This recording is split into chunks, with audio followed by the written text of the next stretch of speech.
Right then, hello and welcome back to Forza Motorsport. Gonna crack on with the next 3 events in arcade mode, which is of course Series 2. We got Road Atlanta, the short club circuit, Alpine Ring, and finishing off at New York, New York. So yeah, gonna be quite an easy championship, I would think. I use the Audi A4 in the second channel, so I'm gonna go for something different. We're gonna go for the next class in cars as well. What car should I go for? We got Honda Integra Type R. That's not too bad, I suppose. Yeah, you know what? I'll go for this one. Nice bright yellow.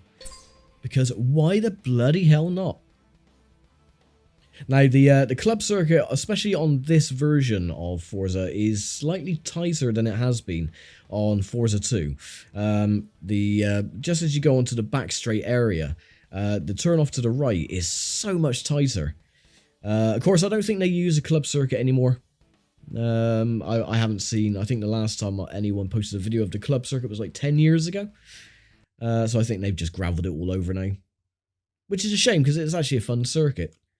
It's quite a nice mixed match then. It's like teams. We have 2 Evos, we have 2 Dodge SRTs, 2 Integras, and 2 Ultimas.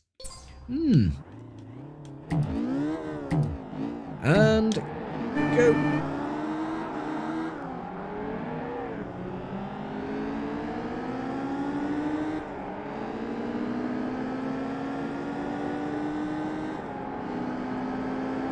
Just squeeze on the inside. There we go. See, I wasn't hardly putting any braking pressure into that going into turn 1, and the front end lock, that's why the revs just completely dropped. Ooh, no you don't, cheeky swine.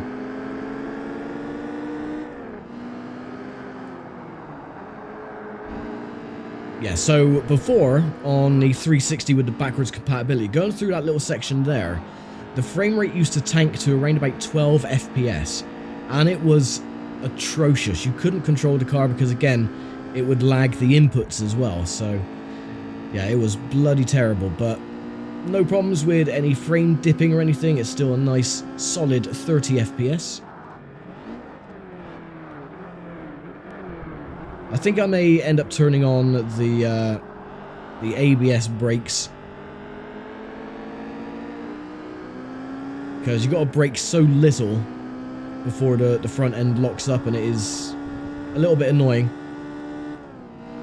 So that'll be the only driving aid I will use for this series, will be just the ABS. I don't have to worry about that on Forza 2, 3 or 4 or anything like that, because the front end doesn't lock up immediately with the smallest bit of pressure. So you can adjust your braking accordingly, but this, no chance.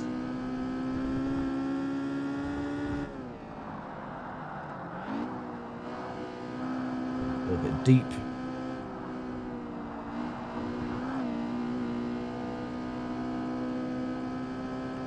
Let's have a look at our lovely machine.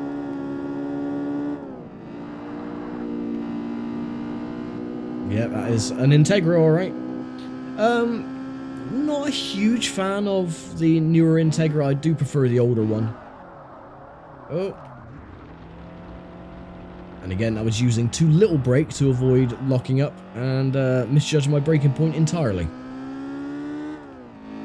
But yeah, I'm much more of a fan of the older Integra.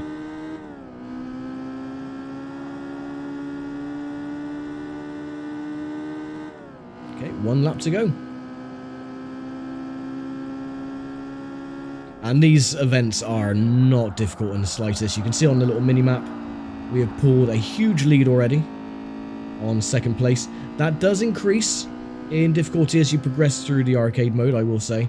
So everything is not as easy as it is when you start. It gives you a little bit of a full sense of security to think, oh yeah, the arcade is going to be really, really easy all the way through. Oh no, it's not.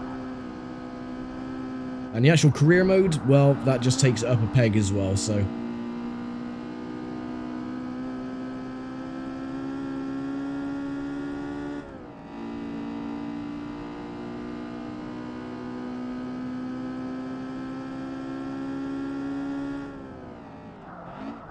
Oh, there you go. See? Started locking up almost immediately.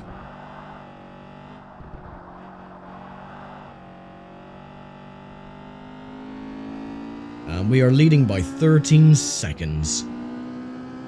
So we'll do the usual customary handbrake turn. Oh, that kind of failed. Okay, no worries. Save that replay though. And we'll move on to event 2. The unique Alpine Ring, which is an incredibly fun circuit and very picturesque as well. It's got a lot of lovely scenery. It looks a bit like a glue gun that's upside down though. Either a glue gun or, I don't know, a jet ski. Right, so for this one then, we use the Nissan Altima. I'm not going to use that for this one. I will use something completely different. We'll go with... Oh, it's got to be the Renault Clio, the V6 edition. And we'll go for blue. Blue is my favourite colour, even though that is a bit of a primary blue. But, oh well. You can't go wrong with the V6 Clio, even though... For me personally, my favourite Clio of the entire, series of Renault Clio is the Williams Clio from 1993 to 1996. I don't know, I just like the boxier shape to the older model. But then the Mark IV Clio, I really do like as well. I would love to own a Mark IV Renault Clio because it is a lovely looking car.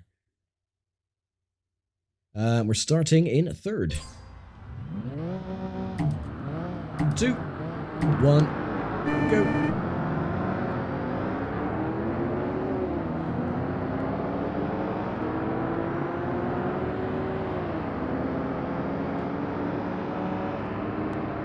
Yeah, you can hear a little bit of that audio crackling going on. I mean, it's not too bad. Oh, I forgot to put on ABS brakes. Oops. I will make sure to do that next time.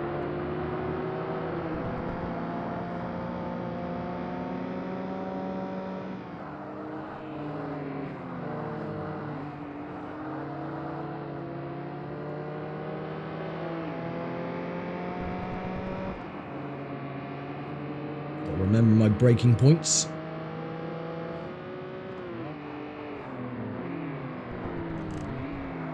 Oh, mess that up.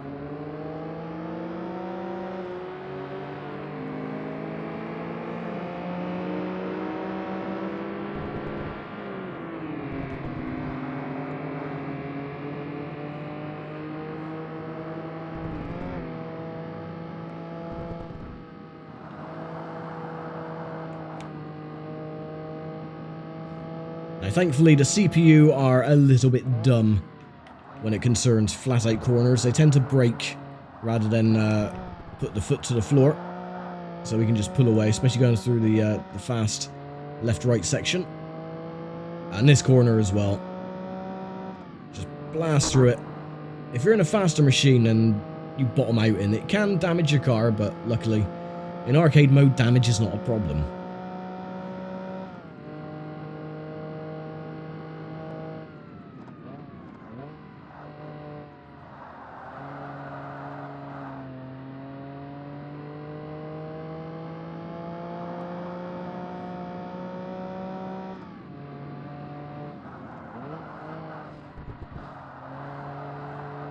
See, again, I've mentioned this a couple of times, but I wish I were a multi-billionaire. Because I would invest in building these fictional, iconic tracks that everyone's raced on, back in the good old days, like Maple Valley, for example.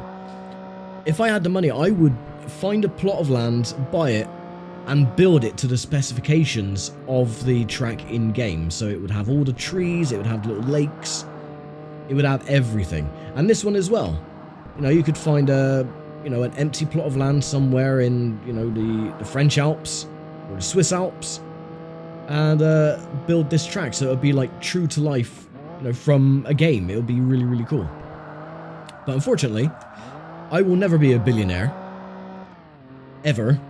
In fact, I'll never be a millionaire, ever. Or even a thousandaire. Put it that way. So that is just a pipe dream. Maybe we can petition for Herman Tilke to build one of these tracks. That would be quite cool.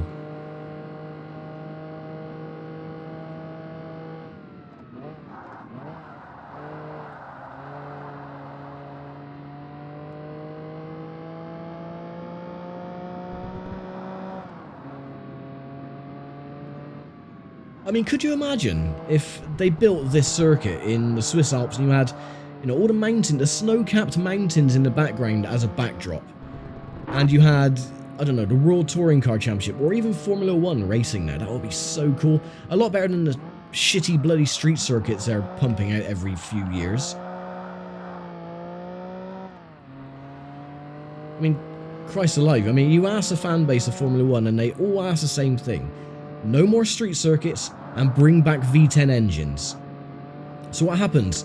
We'll make a power unit where you have to use battery power, and we'll have even more street circuits because we've got a lot of gold pockets from the Middle East. Well done. Nah, the owners of Formula 1, they don't give a shit about the fan base. They haven't for years.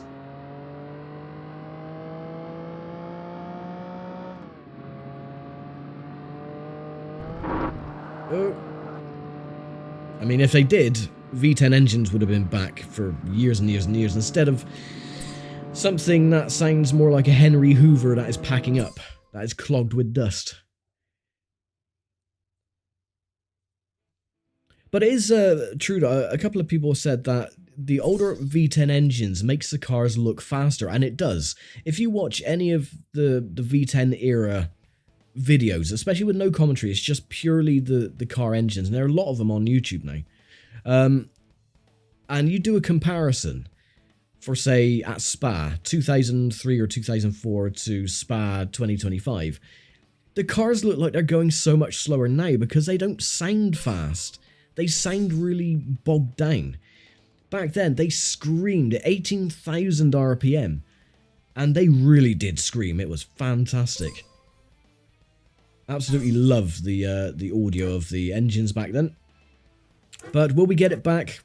Will we hell? Let's go for something different, shall we? I'm going to go for the 1989 Porsche 944 Turbo. Oh, actually, I'm just going to keep this colour, rose gold. Because, yeah, that was the iconic colour of this car. Stick on anti-lock brakes, and we'll be good to go.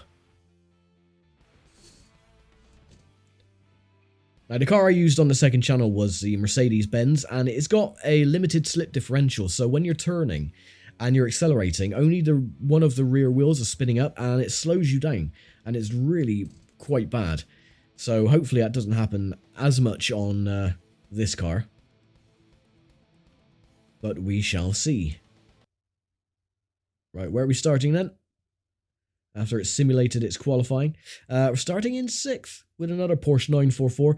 Subaru STI on pole, Pontiac GTO, Nissan Z32, the 300ZX and the Z33 in 3rd, 4th and 5th, and the Volvo S60R bringing up the rear. Oh, that's sad. 2, 1, go. Oh, you could hear that audio crackling then. Bloody hell.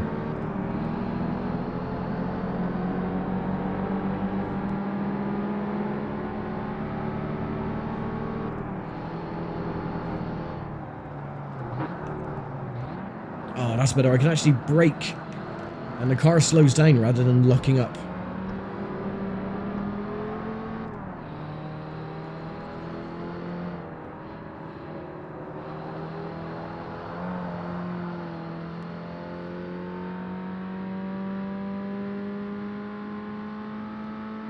Let's have a look at our Porsche then.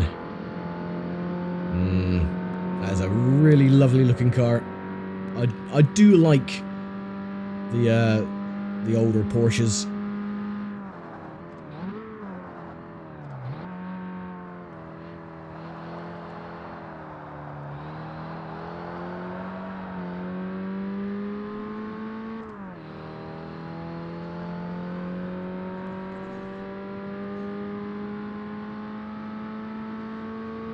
Okay, 1 lap down, 2 to go.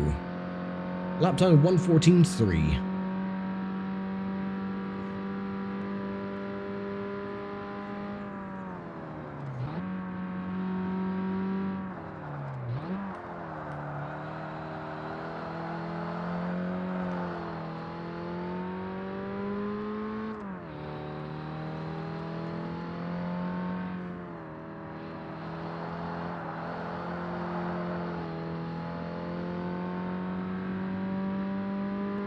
and they are absolutely nowhere to be seen. There's no difficulty slider on the arcade mode either, it's just literally you arrive and drive. And that is pretty much it. The only thing that you can change is, of course, the ABS, the gearing, whether you want auto or manual, the racing line, and stability control. There is no difficulty slider.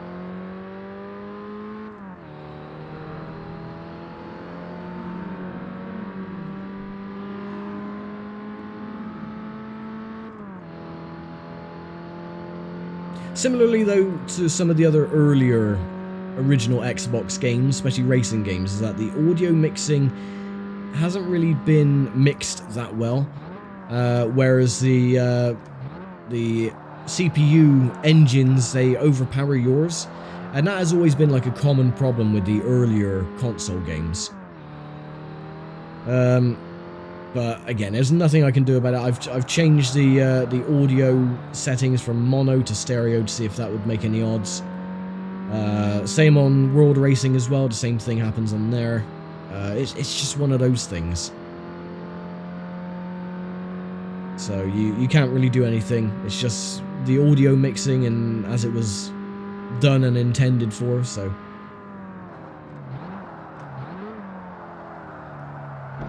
Oops.